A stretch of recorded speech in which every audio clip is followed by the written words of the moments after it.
உன்னை ஒரு நாள் வெல்லும் இந்த உலகம் உன் பேர் சொல்லும் அன்று ஊரே போற்றும் மனிதன் நீயே நீதான் தளபதி.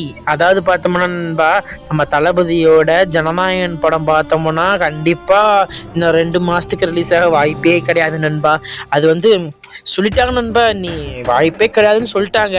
எந்த ரூமர்ஸையும் நம்பாதீங்க நண்பா, நான் உண்மையை தான் சொல்றேன். கண்டிப்பா ரிலீஸ் ஆக வாய்ப்பே இல்லை நண்பா.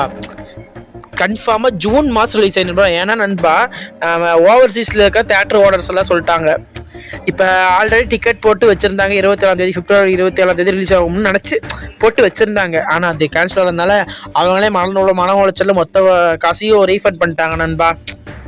ஏன் நண்பா இப்படி பண்ணானுங்க? ஆனால் நல்லா இருப்பானுங்களா?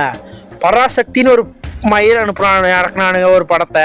அந்த படம் என்ன அவ்வளோ நல்லாதான் இருந்தது. படம் வெறும் 100 கோடி கூட அடிக்காமல் ஊற்றிட்டு போச்சு. இது தளபதி படம் மட்டும் ரிலீஸ் ஆயிருந்துன்னு வச்சுக்கோவே, அந்த படம் 1000 கோடி அடிச்சிருக்கும் நண்பா. எங்கள் தளபதி ஃபேன்ஸோட அந்த வகுத்தெரிச்சல் அவனுங்களை சும்மா விடாது நண்பா, சும்மா விடாது. எவனா இருந்தாலும் சரி, அவனை என்ன பண்ணுறோன்னு பாருங்க நண்பா. அப்புறம் அந்த வைஷ்ணவி நம்ம தளபதியோட பாத்தீங்கன்னா எரிச்சா நண்பா. அதுக்கு எதிர் வீடியோ நான் கூடி சீக்கிரம் ரிலீஸ் பண்ணுவேன் நண்பா. ஓகே நண்பா, பாய் நண்பா. இந்த மாதிரி அப்படி தெரிஞ்சு சேனல் சப்ஸ்கிரைப் பண்ணிக்கணும். பாய் நண்பா.